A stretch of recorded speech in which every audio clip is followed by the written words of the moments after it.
Once upon a whisper of dawn, when sunlight first kissed the clouds, there lay a kingdom where dreams and daylight met in gentle harmony. This was the realm of Aurelia, a land where every petal shimmered with golden dew, where wind carried the laughter of children and the chime of distant bells. And in its grand heart stood the royal palace, white as moonstone and tall as hope itself. It was a morning of great celebration, for within those marble halls, a long-awaited child had been born. Welcome to Magic Fairytales TV, the enchanted realm where timeless stories come alive once more. From classic adventures to new bedtime wonders, each tale is crafted to awaken the child within and rekindle your happily ever after. So open your heart, close your eyes, and step inside the magic kingdom of fairy tales. Subscribe now for magical tales every week, and rediscover the wonder you've always believed in. Once upon a time, in a land where dawn lingered a little longer, there stood a kingdom bathed in gold, its towers and terraces glowing as if kissed by the sun itself. The people called it Aura Vale, for each morning the air shimmered with a rosy hue that whispered of new beginnings. And within this kingdom, beyond the marble gates and willow courtyards, lived a king and queen who longed for one thing more than all their treasures, a child to call their own. For years, they waited, through seasons of hope and heartbreak, through the song of spring and the silence of winter, until at last their prayers were answered. On a morning bright as promise, a baby girl was born, her first cry echoing through the golden halls like a note of pure light. The kingdom rejoiced. Bells rang across the valley, petals rained from the sky. She was named Aurora, after the light of dawn, radiant, gentle, eternal. The king and queen prepared a celebration such as the world had never seen. Every noble and villager, every minstrel and maiden, was invited to share in their joy. And of course, they summoned the three good fairies, guardians of light, joy and grace, to bless the princess with gifts of the spirit. The first fairy, draped in robes the color of the morning sky, stepped forward and touched the infant's forehead. Her voice was like the song of sunrise. "My gift," she said, "is beauty. Not only of face, but of heart, so that kindness will bloom wherever she walks." The second fairy, cloaked in green and silver, smiled softly. "My gift," she whispered, "is grace. In every motion, every word, every thought, that all may find peace in her presence." But before the third fairy could speak, a chill swept the hall, and the music froze. The laughter died. Through the great doors came a figure cloaked in black smoke, her steps echoing like thunder. It was Malvera, the dark fairy, forgotten by the king's invitations, but never by fate. Her eyes gleamed with ancient fire. Her voice was silk over steel. "How splendid," she murmured, "to see all gathered in joy, all except one." The courtiers trembled. The queen clutched her child. "You did not invite me, royal ones," Malvera said softly. "And yet, how could I resist such a moment? A gift-giving, is it not?" She raised her wand, a thin line of darkness trailing smoke. "Then I too shall give a gift. Before the sun sets on her 16th birthday," she whispered, "Aurora shall prick her finger on a spindle and fall into a sleep that no power can break." "Sleep eternal," the fairy said, her eyes burning brighter, "until true love's courage dares to wake her." And in a burst of black flame, she was gone. Then the third fairy, the one who had not yet spoken, stepped forward. Her magic shimmered like the shimmer of hope after storm. "Her curse cannot be undone," she said, "but it can be softened." She touched the child's brow with her wand, and her light wove through the room. "When Aurora pricks her finger, she will not die, but sleep. A sleep of dreams, until her heart is awakened by love unyielding." The hall was still. Only the baby's soft breath broke the silence, folded into years, and the tale of the curse became nothing more than a whisper among elders and hearths. Aurora, the princess of dawn, grew in secret far from marble halls, hidden within the forest of time, where sunlight tangled with songbirds and the wind hummed lullabies older than memory. She was raised by 3 gentle women who lived in a thatched cottage beside a silver stream. They were the same fairies who had once blessed her cradle, disguised now as humble villagers, their magic folded into daily kindness. "Do not wander beyond the meadow, child," said Merryweather, the youngest, as she stirred honey into tea. "The woods are wide and wild." Aurora smiled, her eyes bright as morning dew. "But the birds sing my name," she said, "and the trees know my step. How could the woods be wild if they love me?" Each day unfolded like a poem, one written in sunlight, bird call, and wonder. She spoke to deer and foxes, learned the secrets of flowers, and sang melodies that shimmered through the leaves. And yet, in the hush between heartbeats, she sometimes felt a longing she could not name, as though the echo of another life called softly through the trees. One evening, Aurora stood upon a hill where the forest met the horizon. The last light painted her face in amber. "Why do I dream of towers and halls?" she whispered. "Why do I see faces I do not know?" The fairies exchanged glances, sorrow glinting like starlight. "Dreams are only clouds, dear one," Flora said. "Let them drift." But dreams, as all who dream will tell you, have a way of finding their own path. Years passed until Aurora's 16th birthday drew near. The fairies, proud and anxious, planned a quiet celebration with wild berries, forest honey, and a garland woven from dawn's first flowers. 16 years of grace, murmured Fauna, placing a candle in the window. "The curse is nearly spent." Aurora rose before the sun, humming a tune the forest itself seemed to echo. She felt weightless, as though the world waited just beyond the next bend. Through silver fog she wandered, until she saw a path she had never noticed before, curling upward toward a forgotten ruin crowned with ivy. Curiosity shimmered in her eyes. She followed. At the top of a narrow stair, behind a half-open door, she found a spindle wheel turning by itself. The thread gleamed like moonlight. "How pretty," she breathed, reaching toward it. Then, a soft voice from the shadows. "Would you like to try?" An old woman sat hunched beside the wheel, her hood pulled low. Her smile was gentle, almost weary. "I have never spun before," Aurora said. "May I?" "Of course, my dear," murmured the woman. Only a single touch. Aurora's finger brushed the spindle's point. A spark, a gasp, a drop of crimson. Then, silence. She crumpled to the floor, peaceful as if merely sleeping. The hooded figure rose, and as she straightened, the shadows peeled away, revealing Malvera, radiant in cruel satisfaction. Every moment, in palace and village alike, life slowed. The baker dropped his tray and froze mid-motion. The blacksmith's hammer hung suspended above the anvil. Birds fell still mid-flight. Everything and everyone slept. The fairies hurried to the tower where Aurora lay. They found her pale and still, a faint smile upon her lips. Flora wept, her tears sparkling as they fell upon the stone. "The prophecy," she whispered. "It has come to pass."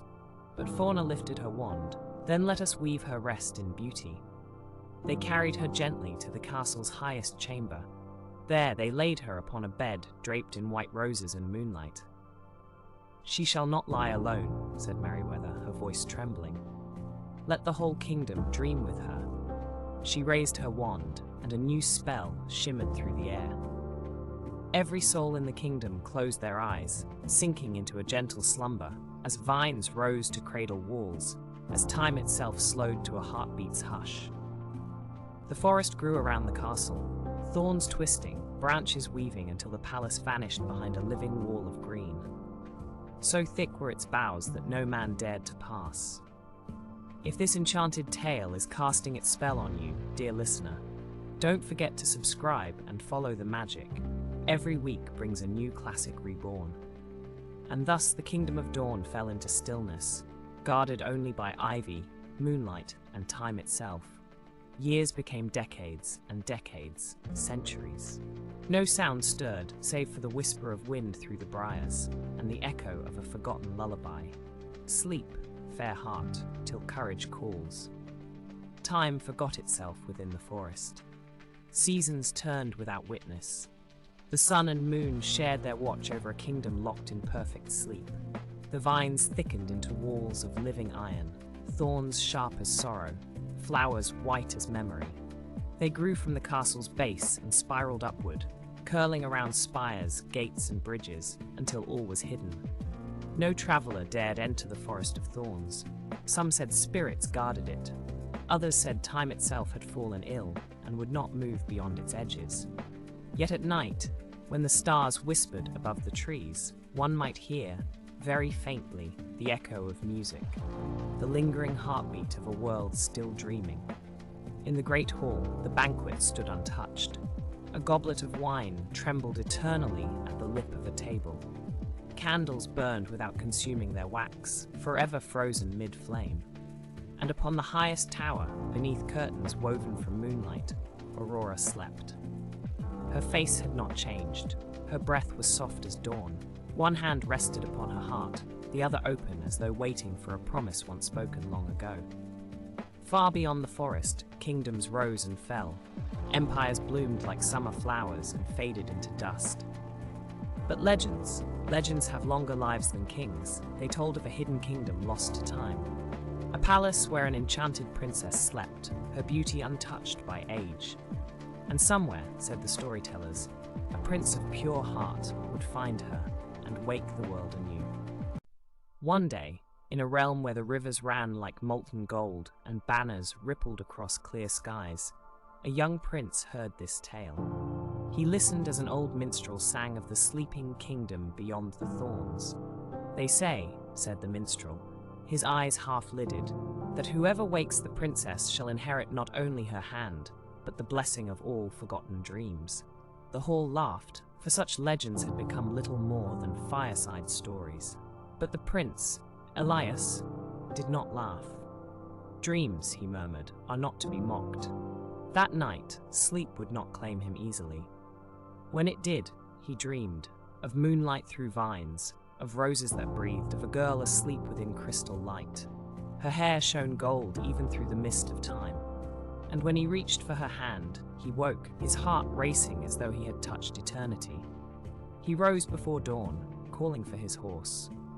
The forest lay many leagues away, but something in him knew the road by heart, as though destiny had already drawn its map upon his soul.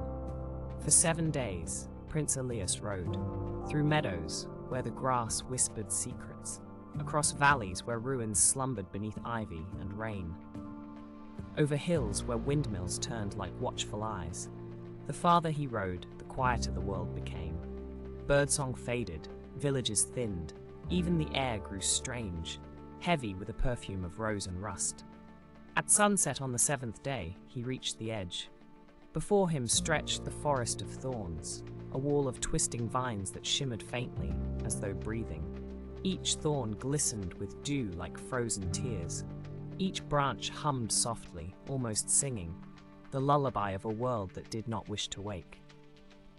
Elias dismounted, placing a hand upon the nearest vine. It pulsed once, like the slow heartbeat of something ancient and alive. If she sleeps within, he whispered, then so too does hope. He drew his sword, not in battle, but in reverence. Its blade caught the last light of the sun, turning it to gold. Elias pressed forward. Each step brought resistance, vines coiling, thorns biting. Yet each cut of his sword left behind a faint glow, as though light itself answered his courage. The deeper he went, the quieter it grew. The very air shimmered, thick with enchantment and ancient sighs. "Do you not fear me?" a voice murmured through the leaves, neither cruel nor kind. Elias paused, lifting his torch. The vines parted to reveal a figure woven of bark and shadow, the guardian of sleep. Her eyes were green fire. Her voice wind through hollow roots. Many have come, none have returned. Then let me be the first, he said quietly. Not to claim, but to awaken. The forest stilled. Then the guardian's gaze softened. She touched his forehead, and a warmth like sunlight spread through his veins. If your heart be true, she said, the thorns will remember murder. There, at last, stood the castle of legend. Its towers glistened faintly, as though carved from moonlight. Vines framed its gates like fingers of time, and above it all, the whisper of eternity lingered. Elias stepped forward. The gates opened soundlessly, He entered the silent halls, where tapestries hung frozen in air, where servants slept mid-breath, and where the air smelled of roses and dreams. Each step echoed softly, reverent as prayer. At the top of the highest tower, he found her, sleeping, untouched, radiant, Aurora still and serene, as though time itself bowed around her presence. Elias felt the world pause with him. He knelt beside her, every breath trembling. "So this is the dream that called to me," he whispered. He reached out, brushing a strand of golden hair from her face. Her skin was warm, impossibly warm, and in that touch, the centuries shivered, the air trembled. It began as a sigh, barely audible, rising through stone and shadow. The silence that had ruled for 100 years bent, cracked, and breathed. Aurora's hand twitched. The spell faltered, its ancient thread unraveling like silk. The vines beyond the tower shivered, petals fell like stars through corridors of dust and time. Prince Elias knelt beside her still form, his heart beating like thunder trapped in glass. He had come so far, through forgotten lands and living dreams, not for glory, but for the quiet certainty that love, in its truest form, awakens what the world has silenced. Without another word, he leaned forward and gently, reverently, kissed her brow. The curse shattered. Across the kingdom, eyes opened.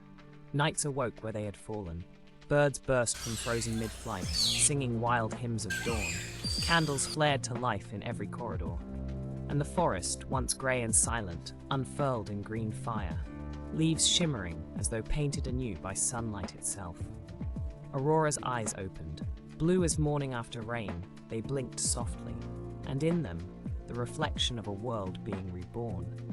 "Where am I?" she whispered. Elias smiled, unsure whether to kneel or to laugh. "Home," he said, "and free." Aurora rose slowly, light surrounding her like a halo. The dust of centuries scattered at her feet. She turned toward the window, saw the forest blooming, the sky breaking open in color. Tears filled her eyes. "I dreamt of this light," she murmured. "I thought I'd never see it again." Everywhere the same wonder spread. The baker's apprentice gasped awake with flour still in her hair. The guards blinked and stumbled. Musicians resumed their final notes as though no time had passed. And when they realized what had happened, when the weight of slumber finally lifted, a sound rose through the halls. Not fear, not confusion, but pure joy. Laughter. True, unrestrained, echoing laughter, the first in 100 years. The king and queen, awakened in their chambers, rushed forward, tears shining upon their faces. "My daughter," the queen breathed. "Our light returned." Aurora fell into their arms. And the hall, the same hall that once froze mid-breath, filled again with the heartbeat of family. Even the old spindle lay harmless and rusted in the corner, its curse forgotten, its shadow gone. Soon, word spread beyond the forest, to distant realms, to kingdoms long thought lost. They came, princes, wanderers, villagers, drawn not by rumor, but by the truth of a miracle reborn. The castle opened its gates once more. Feasts filled the air with the perfume of roast and roses. Minstrels sang, children danced, and the river bells chimed from morning till dusk. Aurora moved through her people, not as a princess made of legend, but as one who had walked the long corridor of dreams and returned wiser, kinder, quietly radiant. "I slept through a century," she said softly to Elias, "but perhaps I was only waiting to wake to this." He smiled, offering his hand. "Then let us not waste another minute of forever." They laughed, and together stepped into the light. The curse of shadow had lifted, and with it, a world's long-held breath. In time, the tale would become legend again. Of the prince who sought not conquest, but courage, and the princess whose dream carried the heartbeat of the world. They ruled with grace, and the land flourished in light, its gardens forever blooming with roses that glowed at twilight, the last memory of magic's kiss. And if you ever pass through that forest, you may still see the light through the trees, a glimmer that whispers, "Love does not wake the world, it makes it worth dreaming for." If this story has stirred your heart, Tap like, subscribe, and join our enchanted library for more timeless tales. And so ends this chapter of Sleeping Beauty, Enchanted Princess Bedtime Story. But in every ending lies another beginning and another dream waiting to awaken. Epilogue. The dream beyond dreams night fell gently over the awakened kingdom. The stars returned, each one like a candle relit after long darkness, and the people, still dazed with joy, spoke softly of miracles, of love stronger than sleep, and of a future that glowed like morning dew. In the royal tower, Aurora sat by the window, her eyes on the horizon. The moonlight brushed her hair like silver rain. "Do you ever wonder," she said quietly, "if there are other stories still asleep out there, waiting for someone to dream them awake?" Prince Elias smiled, gazing at the sky where constellations shimmered like painted tails. "Every story sleeps," he said, "until someone believes in it again." As they watched, the stars above them seemed to shift, one by one forming faint shapes: a glass slipper, a crimson rose, a white apple, a candle flickering beside a pumpkin carriage. Each shimmered for only a moment, then dissolved back into the dark. But the message was clear, that somewhere, beyond the veil of this tale, more worlds awaited. And so it was said, that when Aurora's kingdom dreamed, the dreams themselves reached outward, finding every story, every heart, every spark of imagination into a single woven thread of light, a story that never ends. And somewhere, beyond the edges of that storybook sky, other tales stir.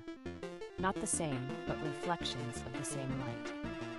New dreams, broken and remade, glowing with the pulse of tomorrow. Because every fairy tale, even the oldest one, is reborn when a new dreamer opens the book. Thank you for watching Sleeping Beauty, Enchanted Princess Bedtime Story. Join us next as the magic evolves in Magic Fairytales Reborn, where old magic meets new dreams. Link below. Subscribe and never stop dreaming. What moment touched you most, her awakening or the dream itself?